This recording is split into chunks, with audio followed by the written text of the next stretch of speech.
Assalamualaikum warahmatullahi wabarakatuh. Saya Elvia Agustina dari kelompok 10 Ilmu Kalam dengan pembahasan Salafiyah. Dan dua orang rekan saya lagi bernama Fitri Jefatmi S dan Mia Audina. Baiklah, pembagian dari hasil makalah diskusi kelompok kami, saya akan membacakan sejarah dan perkembangan Salafiyah.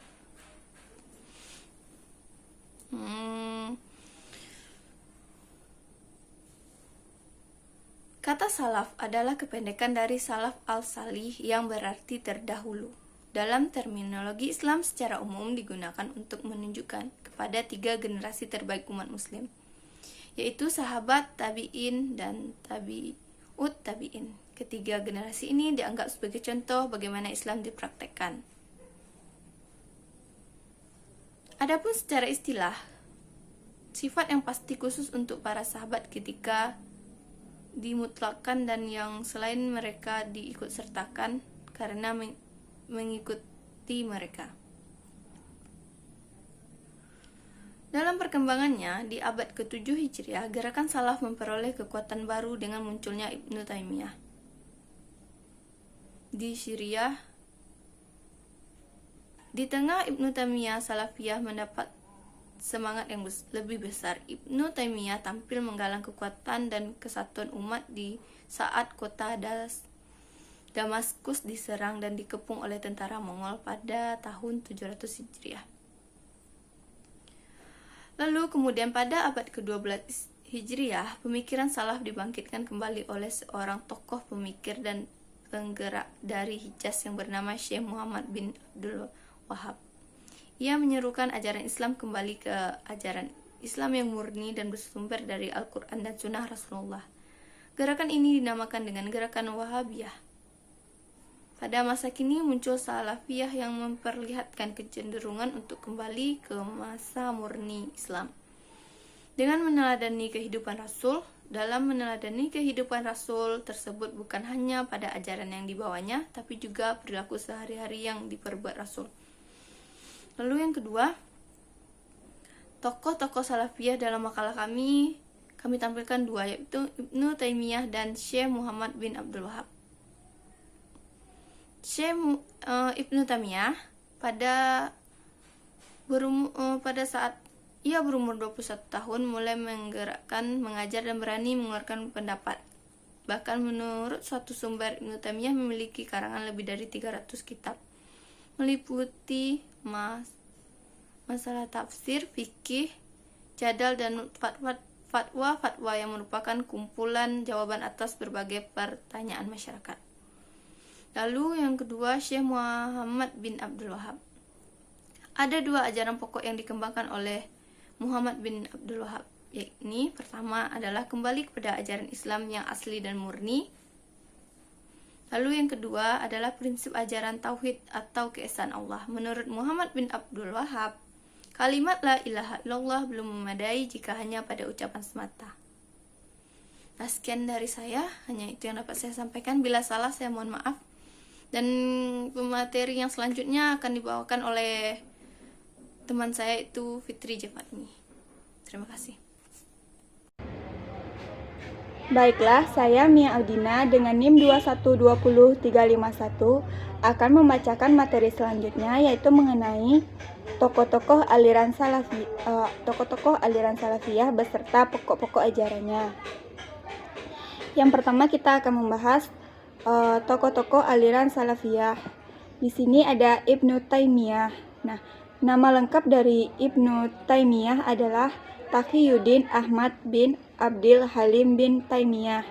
Nah, ia lahir di Haman, wilayah Irak pada tanggal 10 Rabiul Awal tahun 661 Hijriah atau setara dengan tanggal 22 Januari 1263 Masehi. Dan ia meninggal pada tanggal 20 Zulqa'dah 728 Hijriah atau setara dengan 26 September 1328 Masehi. Nah, Ibnu Taimiyah merupakan seorang ulama yang sangat berani, tidak mengenal takut, dan apa yang dipandangnya adalah benar.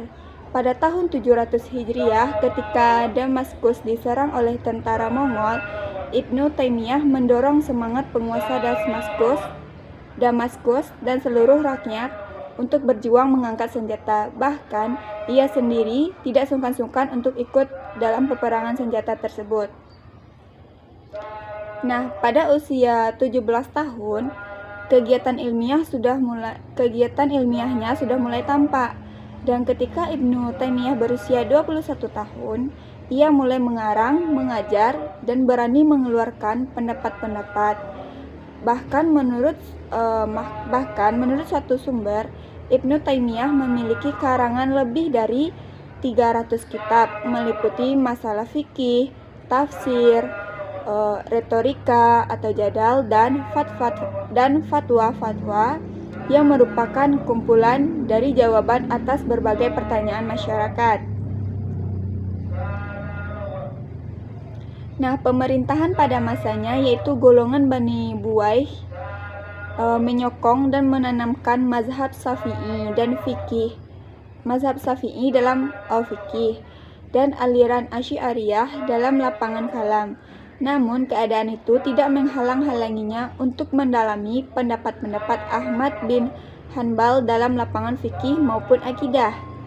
Dia tidak pernah mengenal takut untuk menegakkan kebenaran, sehingga mendapatkan gelar Muhyi Sunnah atau yang dikenal dengan pembangun atau penghidup as-sunnah.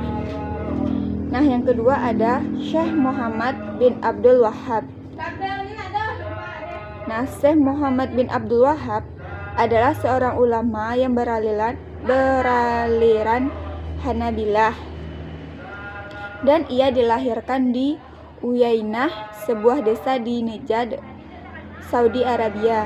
Ia berguru kepada Sulaiman Al-Qurdi dan Muhammad Al-Hayat As-Sindi dari Madinah. Nah, pokok-pokok ajaran yang dibawa oleh Muhammad bin Abdul Wahhab sangat dipengaruhi oleh Ibnu Taimiyah. Ada dua ajaran pokok yang dikembangkannya. Yang pertama yaitu kembali ke ajaran Islam dan murni, ajaran Islam yang tidak terkontaminasi oleh pemikiran filsafat Yunani. Yang kedua yaitu prinsip ajaran tauhid dan keesaan Allah. Menurut Muhammad bin Abdul Wahhab, kalimat la ilaha illallah belum menandai jika ia hanya diucapkan semata. Maka makna kalimat tersebut harus dimanifestasikan dengan penegasan dan dalam perbuatan kehidupan sehari-hari. Nah, yang selanjutnya yaitu ada pembahasan tentang ajaran-ajaran salafiyah. Nah, pokok ajaran kaum aliran salafiyah dalam masalah akidah memiliki beberapa pemikiran di antaranya. Yang pertama ada tentang keesaan zat dan sifat Allah. Menurut aliran salafiyah, dalam hal penegasan dan penyucian zat Allah, pendapat aliran salaf sama dengan aliran Mu'tazilah, yakni meniadakan sifat-sifat Allah.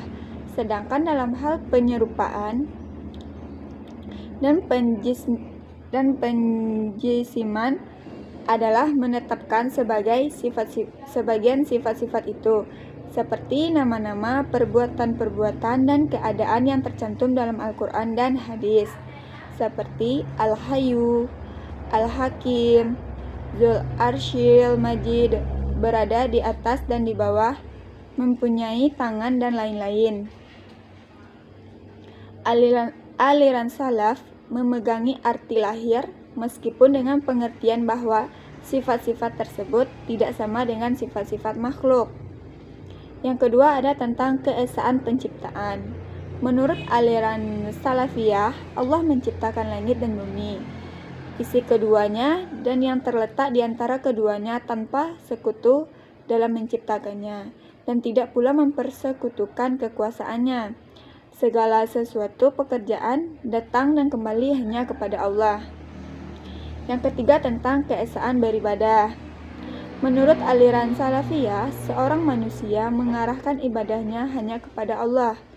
Nah, hal ini apabila terpenuhi dua hal, yaitu Yang pertama, menyembah hanya kepada Allah apabila mengikut sertakan makhluk untuk disembah bersama Tuhan atau mempersamakan Tuhan dengan makhluknya berarti syirik. Yang kedua yaitu menyembah Tuhan dengan aturan-aturan yang telah ditentukan Tuhan dan Rasul-Nya, serta semua ibadah harus diniatkan dan pernyataan syukur hanyalah kepada Allah. Nah, dari pernyataan-pernyataan tersebut, maka muncullah pendapat-pendapat. Yang pertama, haram untuk memberikan nazar kepada kuburan atau penjaga kuburan, karena hal ini tidak ada bedanya dengan nazar kepada berhala. Lalu adanya larangan untuk mengangkat manusia yang hidup atau yang mati sebagai perantara dari Tuhan. Yang ketiga, haram berziarah ke kubur-kubur orang yang saleh dan nabi-nabi untuk meminta berkah atau untuk mendekatkan diri kepada Allah. Tetapi diperbolehkan atau dianjurkan apabila berziarah ke kubur untuk mencari suri tauladan. Nah, aliran-aliran salafiyah ini memiliki 3 ciri utama dalam ajarannya. Yang pertama yaitu mendahulukan syara dari akal. Aliran salafiyah berpegang teguh pada hukum-hukum syara sebagaimana yang dinaskan dalam Al-Quran dan hadis. Yang kedua yaitu meninggalkan takwil kalami. Takwil kalami adalah penakwilan ayat-ayat Al-Quran dan hadis Nabi yang diputar ke maknanya bukan harfi tetapi makna majazinya. Nah, yang ketiga atau yang terakhir yaitu tentang yaitu ciri-cirinya berpegang teguh pada nas Al-Quran dan hadis Nabi. Apa yang sudah ditetapkan oleh Al-Quran dan yang telah dijelaskan oleh hadis Nabi haruslah diterima dan tidak boleh ditolak. Karena akal manusia tidak mempunyai wewenang untuk menakwilkan nas agama. Tugas akal hanyalah untuk mencari argumentasi dalam upaya memberikan informasi yang dibawa oleh nas agama. Akal harus tunduk di bawah nas. Karena nas itu adalah firman Allah. Akal tidak boleh menghakimi apa yang disebutkan oleh nas, apalagi menolaknya. Sekian pembahasan materi dari saya, dan selanjutnya akan dilanjutkan oleh rekan saya. Baiklah, saya Fitri J. Fatmi S. dengan NIM 2120325 akan membacakan poin materi keempat dan 5. Metode kalam salafiyah berbeda dengan aliran Mu'tazilah yang cenderung menggunakan metode pemikiran rasional. Aliran salaf menggunakan metode tekstual yang mengharuskan tunduk di bawah nakli dan membatasi wewenang akal pikiran dalam berbagai macam persoalan agama, termasuk di dalamnya akal manusia tidak memiliki hak dan kemampuan untuk menakwilkan dan menafsirkan Al-Quran. Kalaupun akal diharuskan memiliki wewenang, hal ini tidak lain adalah hanya untuk membenarkan, menelaah dan menjelaskan sehingga tidak terjadi ketidakcocokan antara riwayat yang ada dengan akal sehat. Namun dalam penerapannya di kalangan para tokoh aliran ini sendiri, metode ini tidak selalu membuahkan hasil yang sama. Hal ini disebabkan mereka tidak luput dari pengaruh situasi kultural dan struktural pada masanya. Misalnya di kalangan aliran salaf ada golongan yang disebut al-hasawiyah yang cenderung kepada antropomorfisme dalam memformulasikan sifat-sifat Tuhan, seperti mereka berpandangan bahwa ayat-ayat Al-Quran dan hadis yang bersifat mutasyabihat harus dipahami menurut pengertian harfiahnya. Akibatnya ada kesan bahwa Tuhan memiliki sifat-sifat seperti bertentangan, bertangan, bermuka, dan sebagainya. 5. Perbedaan antara salafiyah dan asy'ariyah. Salafi adalah salah satu aliran dalam agama Islam yang mengajarkan syariat secara murni tanpa adanya tambahan dan pengurangan, berdasarkan syariat yang ada pada generasi Muhammad dan para sahabat setelah mereka dan orang-orang setelahnya. Artinya, salaf secara bahasa adalah pendahulu bagi suatu generasi. Sedangkan dalam istilah syariah Islamiyah, as-salaf itu ialah orang-orang pertama yang memahami, mengimami, memperjuangkan serta mengajarkan Islam yang diambil langsung dari sahabat Nabi Shallallahu Alaihi Wasallam, para tabi'in atau kaum mukminin yang mengambil ilmu dan pemahaman atau murid dari para sahabat, dan para tabi'at atau tabi'in kaum mukminin yang mengambil ilmu dan pemahaman melalui murid dan tabi'in.